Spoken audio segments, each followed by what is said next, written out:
Live from John Hammond Street through our satellites into your homes, this is News 360. I'm Isa Morning. And I am Portia Gabo. Coming up, the headlines. News 360 Headlines is brought to you by Heaven Insecticide Spray and Coil, Deluxy Acrylic Paint, and Napa Foods, My Life Insurance.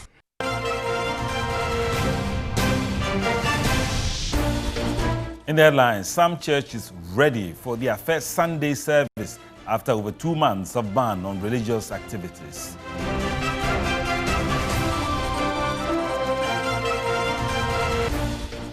Managing Director of Nyaho Medical Center, Dr. Elikim Tamakloo, announces he has tested positive for COVID-19.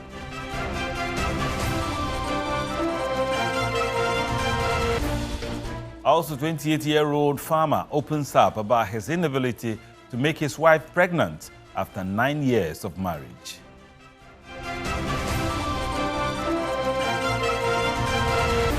In politics, Member of Parliament for Bekwai constituency and First Deputy Speaker of Parliament, Joe Osewusu, says he would have been surprised if his contender was not disqualified for the upcoming primaries. And to what has been dominating international news in recent times, thousands stand out for UK anti-racism protest.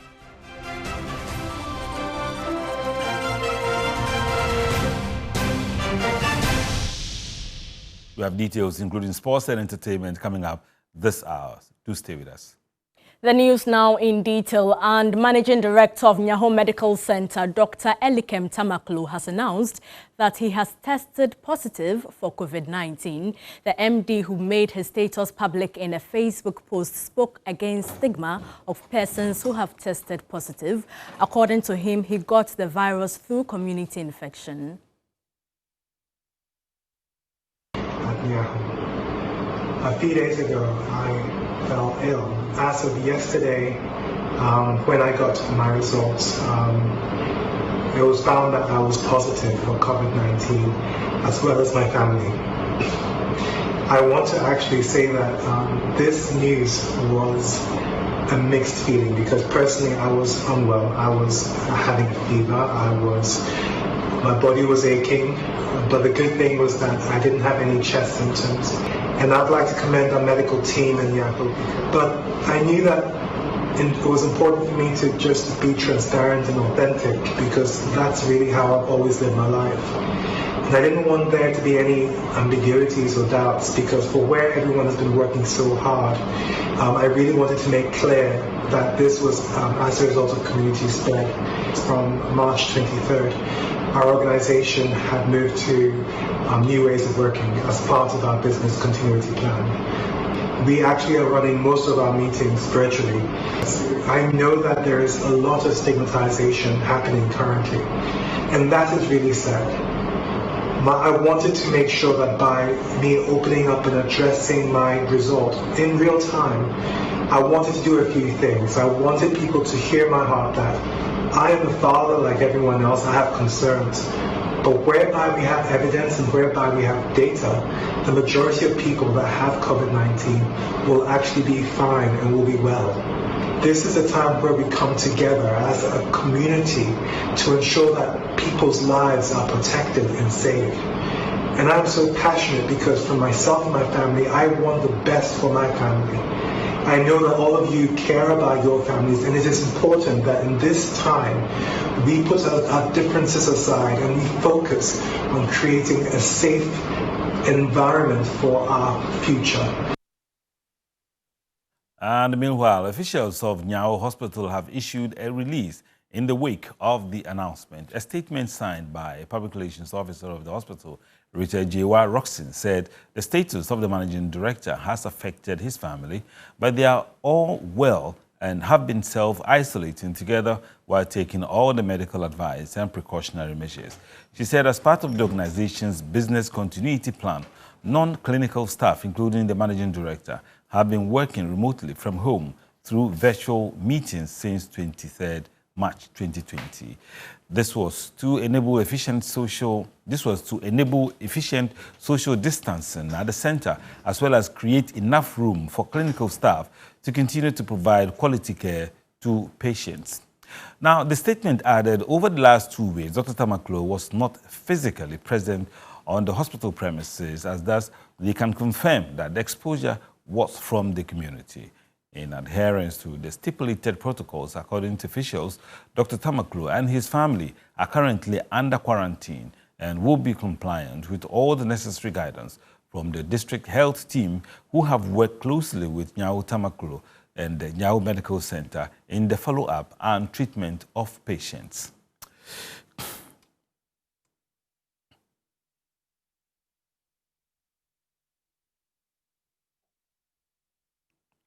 So, right, joining us from the United States of America to speak about stigma and the boldness of Dr. Tamakloo is Dr. Colin Quattin. He's a cardiologist and the CEO of the City of Hope Heart and Vascular Center in Dublin, Georgia, USA.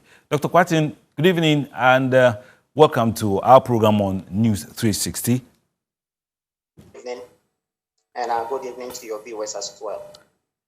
Yeah, I know this is just breaking in USA, so you probably will be surprised I'm greeting you good evening. But give us a little background about this NEWS Tamakloo issue, and first of all, what you make of the effort by Dr. Tamakloo to declare his status. I believe what Dr. Tamakloo did is absolutely outstanding, especially in our culture where people are stigmatized for having the COVID-19 disease. Now, we must understand that these are not normal times, but coming from the culture that we come from, people tend to look at these issues as a taboo and as people who should be shunned at all costs. So I saw a clip that he put out, which I thought was very brave, and is an example worthy of emulation. All right, so Dr. Quattin, this is coming at a time when Ghana's parliament has come under scrutiny for saying it will not disclose the status of members. And so we want to find out from you how bad you think stigma can be. Well, I think the reason why, you see, there is no smoke without fire. That is a saying that we all grew up being very familiar with. The reason why the stigmatization exists is because of, in my humble opinion, lack of adequate community level education, breaking it down to the average Ghanaian to make them understand that this is nothing to be afraid of or to be shy of. Of course, it's a pandemic that has ravaged through the global population. Prince Charles, Idris Elba, Tom Hanks, many influential people have let their status be known. I think it is the most responsible thing to do. And so to stigmatize our fellow Ghanaians who have had this is quite shocking, actually. And so now we must also realize that management of disease processes is between a physician and a patient. We start to get into a murky situation when we demand that Parliament releases the names of those. I think Parliament must have a protocol, and I believe they do. I don't know that for a fact, but it will not be in the national interest not to isolate people who may have been compromised in Parliament. You know, we are in a fight of our lives. The soul of a nation is at stake here. And our representatives in Parliament must lead by example, in my humble opinion. And so I do not think that this is something that should cause anybody to be afraid. I think it is the most responsible thing to do. And if those people that we look up to, who are in parliament, are bold enough to come out and announce their status, like Dr. Tamakloo so boldly did, I think it will go a very long way to let the average Ghanaian know that this is not anything to be afraid of. Of course, they didn't commit a crime. It is not their fault that they got the infection. And judging from how well we've done with managing the disease process, it is something that I think we should really put an effort into to really educate our population. Right. After all, this is not HIV. Yeah. No, it is not leprosy. And so what are we really stigmatizing people about? In fact, it is very dangerous if we continue to hide behind, a cloak. That really puts us at risk of compromising our neighbor. And Right, so I think... Yeah, Dr. Quattin, I deduced from the white paper you put out that you've done a lot of work about stigmatization. Do you think it can be kicked out? And also share with us what really inspired you to put this paper out. I cannot take credit for the document solely. It is the product of 2 to 3 months of intense work between my colleagues and I. The situation arose, I believe it was on March 29th, when the Ghana Physicians and Surgeons Foundation of North America, of which I'm a member, convened an emergency meeting to try and put all ideas together, and all hands on deck call to all of our members to try and see what we can do. Now, at that time, in the process, we had seen the effects going on in Europe. We were starting to see the issue sort of play out in the United States. And even in the almighty United States, we were struggling. There were people showing up. The mortality was rising very quickly. And so our leaders in the organization called on us to put our heads together to see what we can do to help our folks back home and to support the efforts that had been going on back home, led by Dr. Insiansari and the Minister of Health. And so at the meeting, which was attended by over 45 to 50 specialists from all 50 physicians from all different specialists, I was mandated to lead a group of our fellow physicians to come out with a white paper to help educate and to help our counterparts, physicians back home. And so, that is why the paper came about, and I cannot take sole responsibility or credit for it. I noticed you've done a lot of work on that paper. We'll definitely find time to go into details and speak to you to explain more to us. Dr. Colin Quattin, we're grateful for the contribution you have made to our news this evening, and have a wonderful day. Dr. Colin Quattin is an interventional cardiologist and the CEO of the City of Hope of Heart and Vascular Center in Dublin, Georgia, USA. Now let's do some more COVID-related stories tonight. And Ghana has recorded 2 more COVID-19 related deaths as the country's case count rose to 9,462. Meanwhile, 294 new cases have been recorded, while an additional 90 persons have recovered from the virus. There are currently 5,871 active cases. 17 of the current cases are in severe conditions, and 3 are said to be critical.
Still on COVID-19, churches are getting ready for their first Sunday service after over 2 months of inactivity. Although some say the guidelines provided by government are too many, others also tell Grace Hamwa-Asari they have met all the requirements and are ready to open. For over 2 months, government placed a ban on religious meetings, and most churches who could afford reached their members through online and television broadcasts. Others looked on. The president, in his last COVID-19 address, lifted the ban on religious gatherings, but with some restrictions, and this has been met with mixed reactions. Some churches have issued directives for the assemblies to remain closed, including the Seventh-day Adventist Church. The usual feel of fellowship for the Saturday service was missing, with a few leaders in meetings. Director of Communications for the church, Dr. Soli Safo, says the church nationwide is consulting on when and how to reopen. The other bigger challenge we are still discussing is stigma.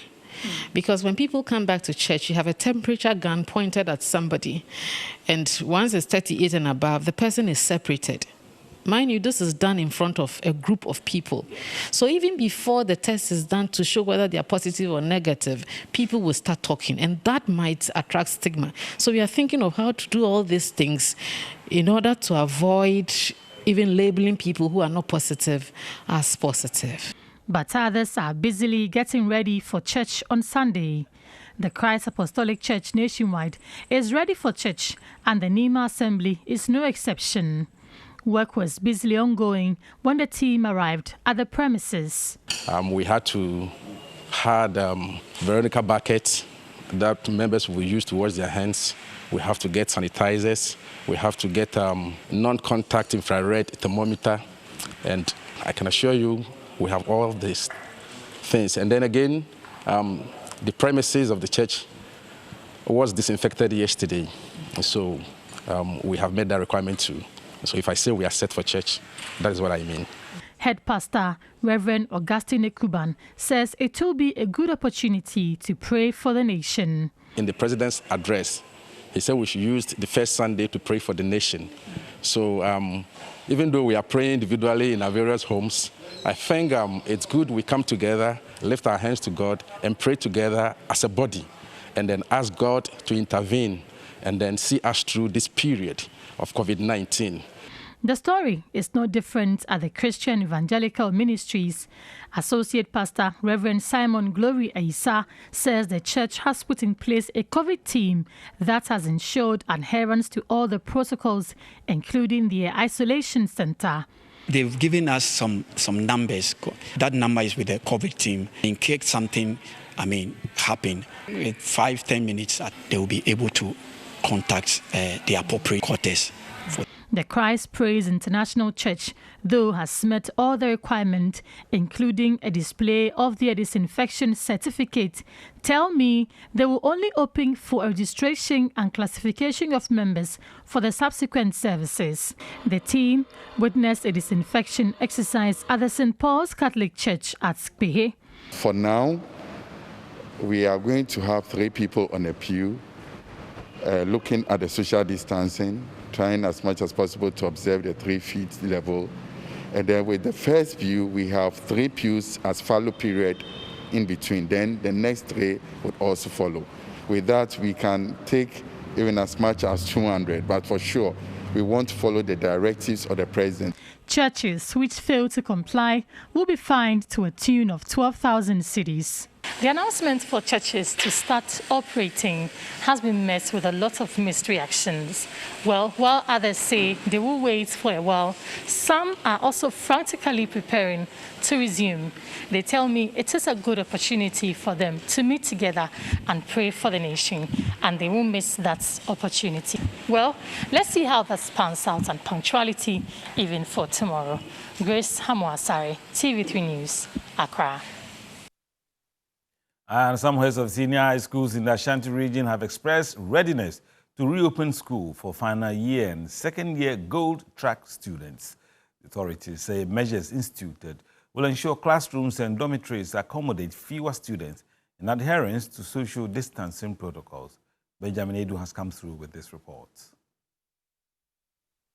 Schools across the country have been shut since March in line with government's measures to curb the spread of COVID-19.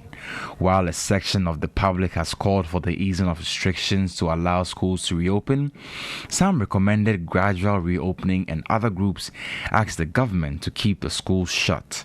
The president has, however, announced the reopening of schools for final year students. At the Asokore T.I. Ahmadiyya SHS in the Setri East District of the Ashanti region, the campus is being tidied in readiness for the reopening later this month.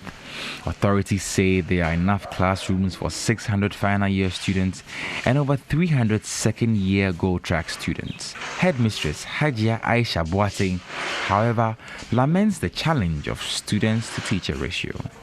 We are inviting all teachers, which will call for an emergency staff meeting, so that teachers who are teaching the continuing students should also come and then help the final year teachers, so that we will get over 20 classrooms. At Dwabing Senior High School in the Dwabing municipality, the completion of a 6-unit classroom block and a dormitory block comes in timely to solve students' accommodation challenges. Headmistress of the school, Josephine Mensah Boache, said additional teachers will be needed to cater for the students. Our classrooms are fully prepared to receive at least or to get 27 students, Form 3s in each class per the classrooms that we have. Our number currently is 1,066. So if we are to go by this 27 per room, then it means we are going to have about 40 classes. Away from the Ashanti region, a new study implemented by researchers at the School of Public Health, University of Ghana, has revealed hand-washing practice was either not observed or only practiced infrequently in transport stations during the outbreak of COVID-19. The study was conducted at 45 selected public transport stations in Accra. The research revealed although 80% of public transportation stations in Accra have at least one Veronica bucket with flowing water and soap, the number of washing places at each station is not adequate. Only a small number of stations, 18%, were communicating the need to wash hands frequently and appropriately and the need to practice physical distancing while at the station. Almost all stations, 93%, did not have alcohol-based hand sanitizer for public use, while physical distancing was rarely practiced. So essentially, we came up with findings that show that we were not complying with the guidelines that have been given. And that was probably because we were also not telling people to do it. And we didn't have the kind of situation to help them to be able to do it. Based on the findings, the researchers made some recommendations. One of the recommendations is that there were some stations that were able to do this. They had Veronica buckets, and they had a few of them had announcements and things like that, which shows that it can be done. So we just need to teach and help other stations to be able to do that. The other thing too is that, transport people, they are usually informal. They are there for money, business, right? And somebody who manages the city, who collects taxes from them and things like that, should be training them, giving them the kind of capacity that they need, so that we will be able to get them to follow these guidelines. On COVID-19, Professor Aite said the population must be empowered to deal with challenges that may arise as a result of easing of restrictions. Wearing of masks. There are lots of people who still don't understand the need for that. So that has to be addressed. But beyond the individual actions, there's also government actions. And here I'm not only talking about central government, I'm also talking about local government. It's not always about having a cane or having some kind of a draconian measure. It's just engaging people and helping them to be able to find a way around it. So there are two levels, the people, but also the people who have been elected or appointed to help serve the people. And now the Food and Drugs Authority says it has not approved any herbal medication for the treatment of COVID-19. Head of Herbal Department of the FDA, Colin Quattin, said anyone who claims to have found remedy for the virus must subject it to scientific testing. Although there's currently no cure for COVID-19, some herbalists and individuals claim to have found remedy for the virus. The head of Herbal Department of the FDA, Colin Quattin, says herbal treatment for COVID-19 must go through a process of testing for its safety, efficacy and quality. COVID is very new, and sometimes it's surprising that those who are making claim that they have a cure, we don't know where they saw COVID, we don't know where they tested the medicine and the rest. But if you suspect that it could be helpful, fine. There are processes through which such medications could be taken through to have the FDA final approval and support for use. He noted it's too early for any herbal medication to be approved as cure or treatment for COVID-19 due to the rigorous testing processes. We must be sure that when we give it to a patient, sure, the person will be cured. We must be sure of the duration. If the treatment is for 4 days, it's 4 days. You know, chloroquine and other malaria treatments. We know by the 3rd day, you are fine. And every herbal medicine that comes to FDA for approval would have gone through some scientific analysis by the scientific institutions. NEWS360, Mampo Center for Medicine Research, Legon School of Pharmacy, and the like scientific institutions. They do the preliminary investigations. He denied claims that the Food and Drugs Authority has approved some herbal medication for the treatment of COVID-19. Virus can only be killed by a virus. Okay, so if it is a treatment for COVID, then it must be a herbal medicine or herbal combinations that is killing the virus. So if you give somebody an immune booster or immune support or immune activator or whatever adjectives they will call it, it is only helping the body improve on the immunity. It is not killing any virus. We haven't registered anything for the treatment of COVID. In other news, the World Health Organization has announced new evidence concerning the use of masks. It wants health workers and people aged 60 and above with underlying health conditions to wear a mask always. And speaking on the key point, country representative of WHO, Dr. Nima Kimambo, reiterated wearing masks does not mean other safety protocols should be ignored. This is about those people who are at increased risk, that they should also wear a medical mask, particularly when they are in areas where maybe the social distancing is not possible, meaning that it would put them at risk. So this evidence is now saying that for these people who are at risk, if they wear a mask in these risky situations, then they are more protected. The WHO is optimistic by June next year there may be a vaccine available for the coronavirus, with 10 candidate vaccines in clinical evaluation. Speaking on key points, country representative WHO Ghana, Dr. Nima Kimambo, said testing capacity in Africa has also increased, which accounts for the high number of infections. In her opinion, it is a good thing. She also said since the ban on public gatherings have been partially lifted, systems need to be put in place to ensure there wouldn't be a spike in transmission. Some of the countries have reached the peak and now are declining in terms of the new cases, whereas we are increasing. But definitely still, we are the region with the lowest number, with the lowest number of cases. It's not a reason to be complacent at all. And still to come on the news tonight, we will be talking about infertility and how some women have been humiliated, rejected, and divorced during childbearing challenges. You're watching News 360. Also to come tonight is Mission right after this break. Do stay with us.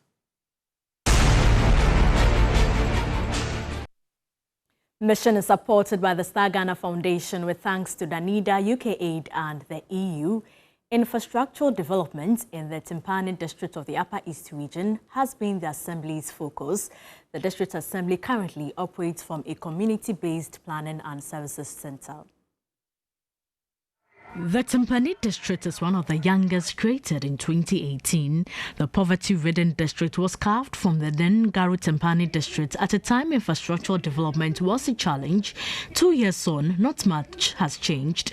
The District Assembly, for instance, operates from a structure earmarked as a CHIPS compound. The facility lacks space. Other state agencies, including the Department of Food and Agriculture, the Health and Education Directorates, which has been supervised by the Assembly, face similar challenges. The District Chief Executive for Timpani, Paul Azuma Bugui, said government has started addressing some of the infrastructural gaps. This is a CHIPS compound, and that is what we are using to host the District Assembly. And as you can see in front there, we at Assembly decided to build 15 room accommodation for the District Assembly. But the central government is building one-story building just by the fire services ahead, and then they are at the foundation level. The Assembly depends solely on government allocation for development, as internally generated funds rarely benefit the district. On health, the District Chief Executive said the country stands the risk of recording more cases of coronavirus owing to porous borders. He said due to the improved healthcare system in the district, residents living in neighbouring countries come through unapproved routes to seek healthcare. Timpani borders Togo to the east, adds Sinkase and Burkina Faso to the north. Our health system is far better than what pertains in neighboring Togo and Burkina Faso. So the slightest severe sickness that they get, even common malaria, they cross to our place here. And most of them also have this national health insurance. So they come to seek for medical services free of charge through our system. That's where the fear is. Timpani currently has no hospital, so residents rely on a health center and CHIPS compound for their immediate healthcare needs. Smuggling of fertilizers to neighboring countries for sale is another setback to the development of Timpani. Most farmers in the district are beneficiaries of the Planting for Food and Jobs program, but fertilizers allotted to farmers are frequently smuggled out of the country, thereby defeating the purpose of the program. The district chief executive, however, said smuggling in the area cannot be eradicated. I've been saying this. If anybody tells you that fertilizer smuggling can be halted in this part of our place here, the person is not being truthful. We can bring it to the minimum, barest minimum, because people who buy Yara, that is not planting for food and job. It's not planting for food and job fertilizer. It's a normal fertilizer, and then send it to Burkina Faso. And you cannot be at the entry points are so many. We have our security immigration and then soldiers at the various entry points, recognized entry points, but so many routes. For farmers, getting adequate water to do irrigated farming is their priority.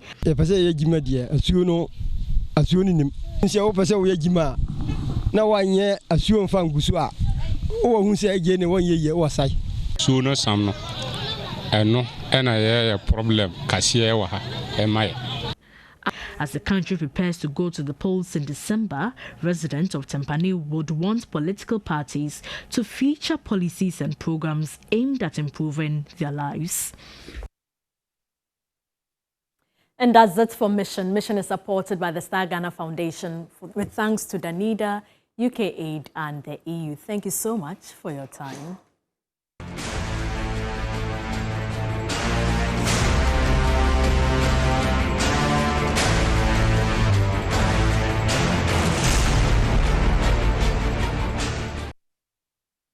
It's NEWS360 and we're live from the news hub here in Accra. Now let's talk about infertility. Some women have been humiliated, rejected and divorced during childbearing challenges. Comparatively, in the African culture, it's difficult for men to open up about their fertility issues. Isibiniwa Utu visited Tahiru Akura in the Kintampo North Municipality and tells the story of Kwame Jagri, whose first wife left him after 6 years of marriage. When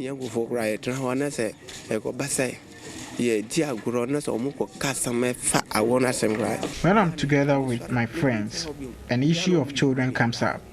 They make mockery of me. It really worries me.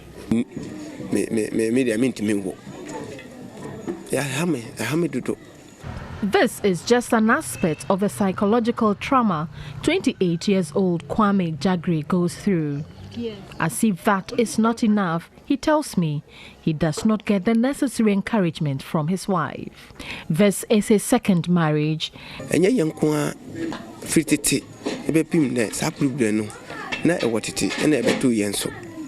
stand on the word of God to encourage her, but she doesn't encourage me. His first marriage lasted for 6 years. He tells me the wife left him because of his inability to make her pregnant.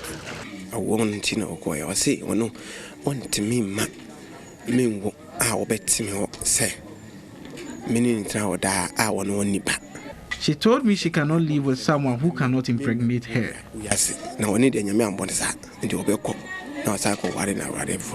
Kwame remarried 19-year-old Abigail Kwame. It's their third year of marriage now, and there is no sign of pregnancy. This, according to him, has brought tension in the marriage and affected their love life. From the beginning of our marriage, we were always happy, but now she does not pay attention to me. It's also a big blow for Abigail, who says all her age mates have 2 or more children and wondered why her situation is different.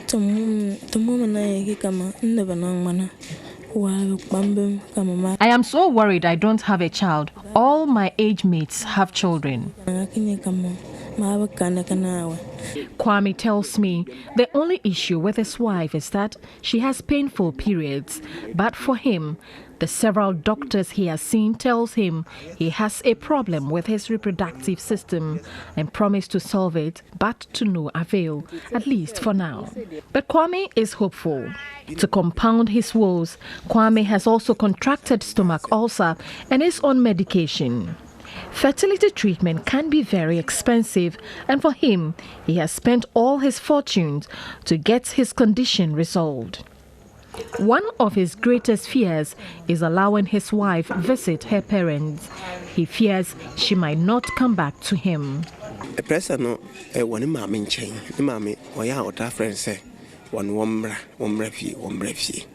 There is so much pressure. Her mom wants her to come to the village. I have a feeling she won't come back to me again.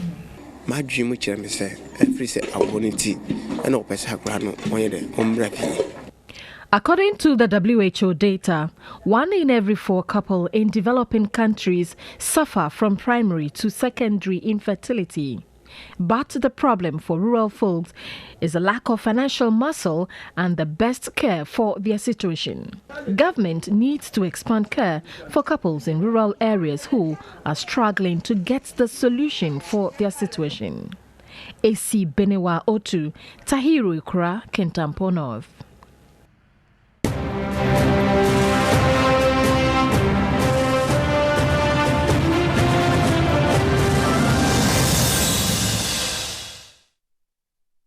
This is your election command center. Let's now focus on the NPP primaries as Member of Parliament for the Bekwai constituency and First Deputy Speaker of Parliament, Joe Osewusu, has said he would have been surprised if lawyer Akwesa Mufajaman had been cleared by the National Executive Council of the ruling NPP to contest him. In an exclusive interview with TV3's William Evans Inkum, the Bekwai MP said he doesn't fear competition, as his critics have sought to suggest. We all know what happened in 2008 when you contested the then MP Kofi Poku. You lost at the primaries. You thought there was some fishy deal, so you went for independent, which you won. Some believe that something that you have benefited from. Now, your critics are saying that you are condoning with the national executive to deprive this very gentleman of its political right as far as your party is concerned? This gentleman, at the vetting, the chairman said, the first time I saw you was in September 2019, when you introduced yourself to me as wanting to compete. That's the chairman's words. Now, the chairman had been chairman for 12 years prior to that. So where was he? It is not about wanting to compete. And frankly, sometimes I'm disappointed about how people perceive political participation, because the opportunity to participate is a very short one, 2 years active. So when did he decide that he wants to be a politician in this constituency? I would have rather been surprised if anybody had found a reason to permit him to contest, because at the vetting committee, he was given the voters' registers from 2000 to date to show when his name was in the register.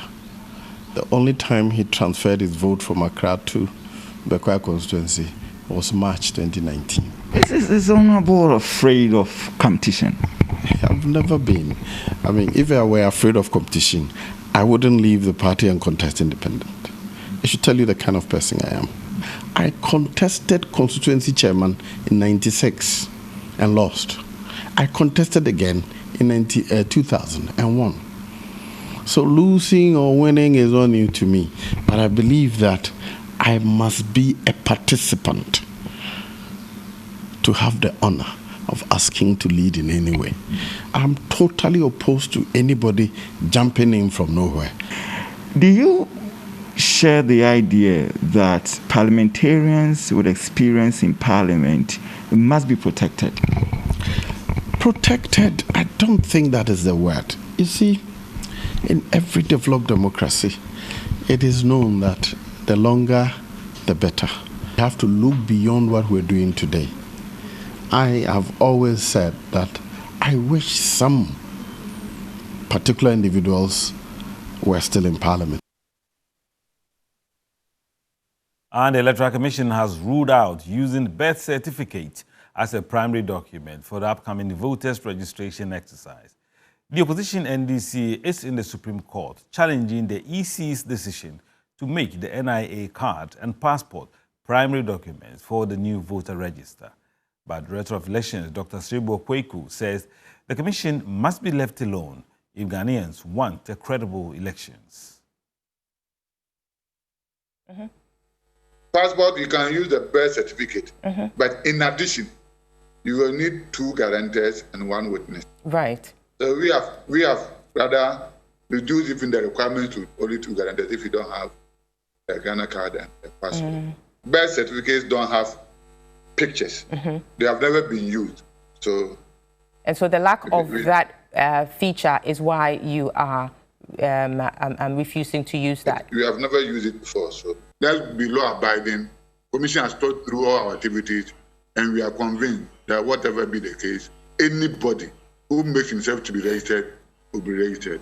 An assurance that we're not going to have a bloated register, and for that matter, a credible, accurate register. It is the responsibility of all of us, myself, yourself, and the listener or the viewer, to help compile a credible register devoid of unqualified names. It is not the responsibility of the Electoral Commission. At the end of the day, the buck stops with the EC, doesn't it? Yes, it's a collective thing, but at the end of the day, the buck stops with the EC. If the buck stops with that, then you should allow us to do our work. We're allowing you to do your work, Dr. Sribo. Nobody is preventing you from doing your job. You are being allowed to freely operate. So in that case, whatever we roll out that we think will help us, let us all accept that the buck stops with us. Yes, so that if you don't do the right thing, then you'll be accountable. Yeah, exactly. Yeah, exactly. Sure. But we are sure that we have done whatever we have to do. We are going to do whatever we have to do to give Ghanaians the best register and an incontrovertible election 2020.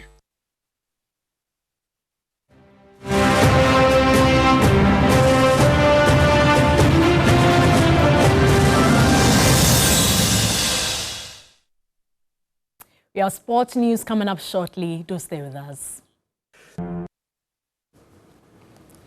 Hello, good evening. It's time to do sports here on News 360. My name is Yao Ofusulabi. Now, the effects of COVID-19 have been dire on many sporting activities, not least is women's football. Now, Madam Hilary Boateng, who's the women's football chairperson, and she puts the plight of the women's game in perspective. Yeah,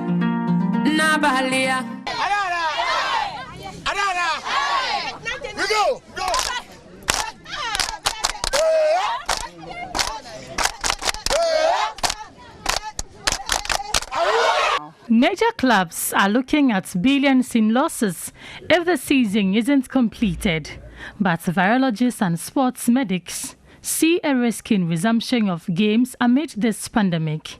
In England, Chelsea ladies have been crowned as champions for the 2019-2020 Women's Super League with 43 games to go, but they have ended their season in earnest. On the African continent, no nation has mentioned anything yet on when their leagues will resume, and Ghana is no exception. The Ghana Women's Premier League has had a successful round before it came to an abrupt end due to the spread of the global pandemic coronavirus. The pandemic halted all national female sporting activities. The female football clubs are now being kept on their toes after going through successful branding that helped in attracting more spectators to the games. As with everyone, this was very unexpected, and so we are adjusting for someone like me in the corporate space, combining that with this one as well. It's been pretty tough for us in the corporate world and also for women's football, the clubs as well. One good thing that we've seen coming out of the FA are videos of matches that were played in the first rounds. Financially, we had the FA had a meeting with the women's clubs, and I think everyone shared what their concerns were. We are truly hoping that sooner than later the FA would get an emergency fund that they're expecting from FIFA would come in pretty soon so that they can share it across the clubs as they promised, as well as maybe support from the government, which we are not sure of. Female players are not in line with everyday training as with team trainings, the excitement it comes with, and the bond of togetherness to win. That was my colleague Nanaikwe Amankwe's report over there. Now to some more stories. And a group in 2nd D in the country's western region have come together to form a cycling group with the main aim of keeping fit and uniting communities in that area. Now Connect FM's Alfred Techimensan went on a ride with them and has come through with this report. Cycling is a relaxing activity you can do on weekends. It boosts your cardio fitness and also help you get your heart pumping excellent. Here at Sekeni Takrade Bakechi, a group of people called Ride Out are doing it big. We started on 18th of April, and there was a day we decided to go on a ride. Then it became nice, and our mom said we should continue doing it. So people came and they joined, and we formed a group, and we named it Ride Out. Because we want to create bicycling as a means of exercise, and we decided to do that. We just want to improve bicycling in 2nd D Takrade here. Bicycle race bia yen hu can be sick of yelbena wa beninti, but so ball na dey and yen hu can be kasa na dey be hye yen do my yelben but bicycle dey kwanpi dey enyima yebotum ya kwen enyim wa bra ibia ntum mfa yelban fa mane yan kwen yekodu fi asumdwem. Well, that's all the sports news this evening here on News 360. My name is Yao Ofosulab. International News is up next. And Roughtown record signee Wendy Shea has been sharing her story 2 years into her musical career. The Afropop and Afrobeat singer was speaking when she appeared on 3FM's Urban Blend, hosted by Miriam Osei Ajimai.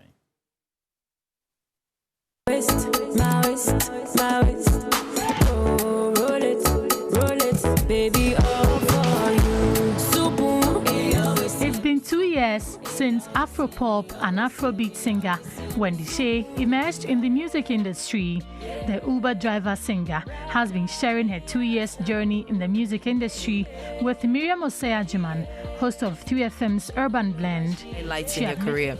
Definitely. I'm going to talk about, my hit songs, and then the how do we call it, the spiritual and physical, emotionally and psychological growth. I have grown so much. I know what I'm built of.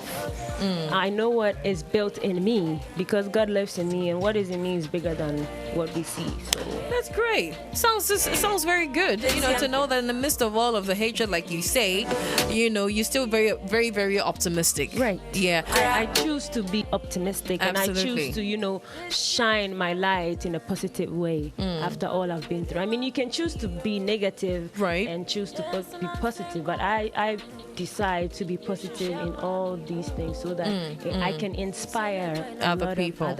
She admitted the decision to move back to Ghana to pursue her musical career was motivated by the late Ebony Rains. 2 years on, amidst all the backlash, Wendy Shea has won many laurels and has had multiple collaborations with top acts. As an artist, and I am going to be a global and international artist, so yes, I know where I'm going. Right. You're in the process. I am in the process of, becoming, I'm a legend in the making. Right. I know my bias, for me, then I'm a coffee.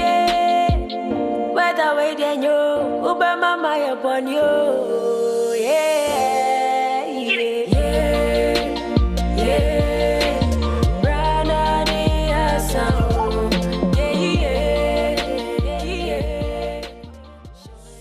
Right, Wendy Shea, so much is being expected of her because of what she inherited. I hope she'll be able to make it. You're watching News 360, and that just about brings us to the end of the show. I'm Issa Moni.